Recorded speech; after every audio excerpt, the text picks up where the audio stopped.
जरा सोचिए, अमेरिका का सबसे ताकतवर इंसान वहां का राष्ट्रपति, वो इंसान जिसकी एक मुस्कुराहट पूरी दुनिया को भरोसा दे सकती है, लेकिन उसकी एक गलती, एक चूक पूरी राजनीति को हिला सकती है। 17 अगस्त 1998 एक दिन, जब व्हाइट हाउस के दरवाजे पर लोकतंत्र नहीं बल्कि एक स्कैंडल दस्तक दे रहा था। एक ऐसा स्कैंडल जिसने दुनिया को दिखा दिया कि अब निजता खत्म है और तमाशा ही राजनीति की नई परिभाषा है। तो आज हम बात करेंगे बिल क्लिंटन और मोनिका लेविन्स्की कांड की।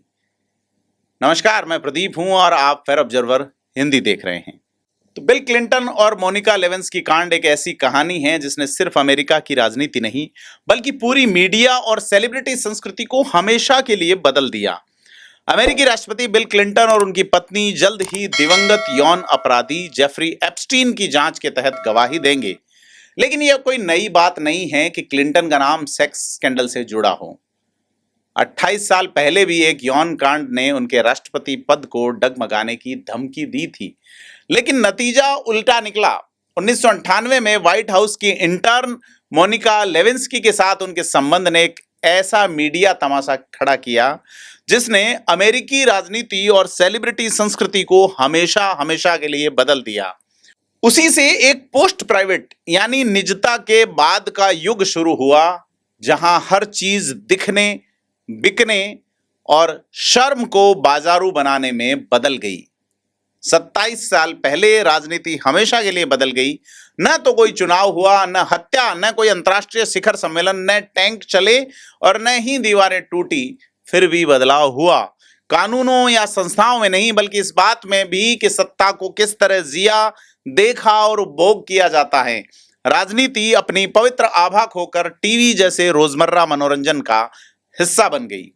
17 अगस्त 1998 को महीनों तक इनकार करने के बाद बिल क्लिंटन ने एक ग्रैंड जूरी के सामने स्वीकार किया कि मेरे और मिस लेविन्स्की के बीच एक ऐसा रिश्ता था जो उचित नहीं था। वास्तव में वह गलत था। तो अमेरिकी राजनीति में सेक्स स्कैंडल नए नहीं थे। कैनेडी की अफवाहें सिर्फ कानाफूसी बनी रही, टीवी पर नहीं आई। गैरी हार्ट का करियर खत्म हो गया जब पत्रकारों ने उनका पीछा किया। खुद क्लिंटन पहले भी जेनिफर फ्लावर्स और पॉला जोन्स जैसे आरोपों से गुजरे थे जो किसी और राजनेता के करियर को खत्म कर सकते थे, लेकिन मोनिका लेविन्स्की अलग थी। वह अनजाने में एक वैश्विक मनोनाटक का मुख्य पात्र बन गई। इस प्रकरण को अलग बनाता था सिर्फ सेक्स नहीं बल्कि उसका कच्चा अनफिल्टर्ड सबूत और लीक हुए ट्रांसक्रिप्ट, वॉइसमेल और बदनाम नेवी ब्लू ड्रेस। यह सिर्फ कांड नहीं बल्कि हाई डेफिनेशन यानी कि एचडी में सीधा प्रसारित तमाशा था। क्लिंटन पहले ऐसे राष्ट्रपति बने जिन्होंने ग्रैंड जूरी के सामने गवाही दी। उनसे बेहद व्यक्तिगत और अश्लील तक सवाल हुए।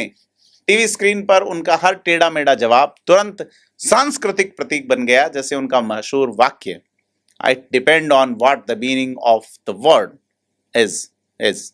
गवाही के बाद राष्ट्र को संबोधित करते हुए क्लिंटन ने संक्षिप्त भाषण दिया और उन्होंने माना कि उन्होंने गलत किया, लोगों को गुमराह किया, यहां तक कि अपनी पत्नी को भी। 3 दिन बाद ही 20 अगस्त को अमेरिका ने सूडान और अफगानिस्तान पर मिसाइल दागी। आधिकारिक वजह थी केन्या तंजानिया दूतावास बम धमाकों का जवाब, लेकिन इसे वॉक द डॉग फिल्म की तरह ध्यान भटकाने वाला कदम कहा गया। पहली बार हुआ कि एक अंतर्राष्ट्रीय सैन्य कार्रवाई को घरेलू सेक्स स्कैंडल ने पीछे छोड़ दिया। तो क्लिंटन को अलग बनाता था उनका व्यक्तित्व।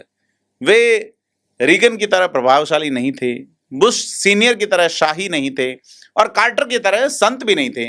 वे साधारण इंसान जैसे लगते थे, वॉलमार्ट की लाइन में मिलने वाले व्यक्ति जैसे।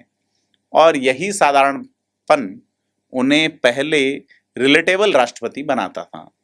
तो 1998 के अंत तक अमेरिकी राजनीति में गहरा बदलाव हो चुका था। राष्ट्रपति पद अब गरिमा और दूरी का प्रतीक नहीं रहा, वह मनोरंजन मशीनरी का हिस्सा बन चुका था। 90 के दशक में अमेरिकी पहले ही देखने की कला में माहिर था। Talk show, paparazzi, gossip magazine. इसी माहौल में मोनिका लेविन्स्की एक इंटर्न से ग्लोबल सॉप ओपेरा की मुख्य नायिका बन गई। सेक्स स्कैंडल किसी टीवी सीरीज की तरह चला।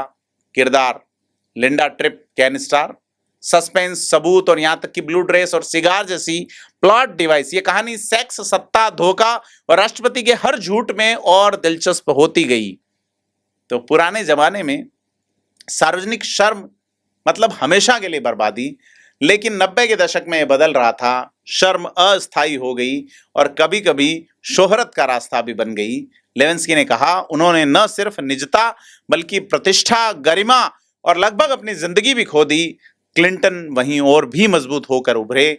उनकी करिश्माई छवि और मानवीय कमजोरियां उन्हें जनता से और जोड़ देती थीं।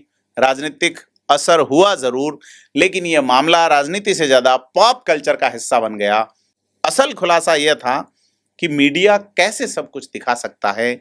यह राष्ट्रपति का पतन नहीं, बल्कि तमाशे की संस्कृति का उदय था। आश्चर्यजनक रूप से स्कैंडल के बाद क्लिंटन की लोकप्रियता बढ़ी। लोग थक चुके थे निरंतर आरोपों से। झूठ, टालमटोल और अजीब सी भाषा भी उन्हें और ईमानदार बना देती थी, क्योंकि सब कुछ खुल्लम खुल्ला था। लेविन्स्की का नाम वैश्विक मजाक और शर्म का पर्याय बन गया। फिर भी उन्होंने साहस जुटाकर अपनी आवाज वापस पाई और साइबर बुलिंग के खिलाफ वे मुखर रहीं। अगस्त 1998 की असली विरासत राजनीति नहीं, बल्कि संस्कृति थी, निजता का अंत। अब हर व्यक्ति कैमरे और इंटरनेट के सामने उजागर था। 2025 में मैसाचुसेट्स के कोल्ड प्ले कॉन्सर्ट का किस कैम वीडियो मिनटों में वायरल हो गया। कोई नहीं पूछता कि यह निजता का हनन है या नहीं। यही 1998 से शुरू हुई यात्रा का अगला पड़ाव है, जहां हर कोई शेयर करने लायक बन गया है। क्लिंटन इस पोस्ट प्राइवेट युग के पहले राष्ट्रपति थे। वे राजनेता और तमाशा दोनों थे। गिर कर नहीं, बल्कि गिरते हुए ही नए तरह की शोहरत हासिल करके। लेकिन असली कीमत मोनिका लेविन्स्की ने चुकाई। उन्होंने कभी शोहरत नहीं चाहिए, लेकिन उनके नाम, कपड़े और झूठ वैश्विक संस्कृति का हिस्सा बन गए। इसने दुनिया को सिखाया कि कोई भी, यहाँ तक कि अमेरिका का राष्ट्रपति भी, स्थायी उजागर होने से बच नहीं सकता। तो 1998 का वो अगस्त सिर्फ एक स्कैंडल नहीं था, वह था निजता के अंत की घोषणा। क्लिंटन ने सत्ता बचा ली, लेविन्स्की ने दर्द के बीच अपनी आवाज वापस पाई, और हमने सीखा कि राजनीति, मीडिया और मनोरंजन अब एक ही सिक्के के 3 पहलू हैं। और आज जब हम अपनी स्क्रीन पर स्क्रॉल करते हैं, हर पल शेयर करते हैं, तो याद रखिए हम सब इस तमाशे का हिस्सा हैं, क्योंकि इस दौर में निजता अब इतिहास है और तमाशा ही सच्चाई है। फिर ऑब्जर्वर के लिए ये आर्टिकल एलिस कैशमोर ने लिखा है। Cashmore the destruction and creation of Michael Jackson, Elizabeth Taylor, celebrity culture और अन्य कई पुस्तकों के लेखक हैं। वे समाजशास्त्र के प्रोफेसर हैं और हांगकांग विश्वविद्यालय, टेम्पा विश्वविद्यालय और एस्टन यूनिवर्सिटी में शैक्षणिक पदों पर कार्य कर चुके हैं। कमेंट करके अपनी राय दें और वीडियो को लाइक शेयर जरूर करें। चैनल को सब्सक्राइब करना ना भूलें। धन्यवाद।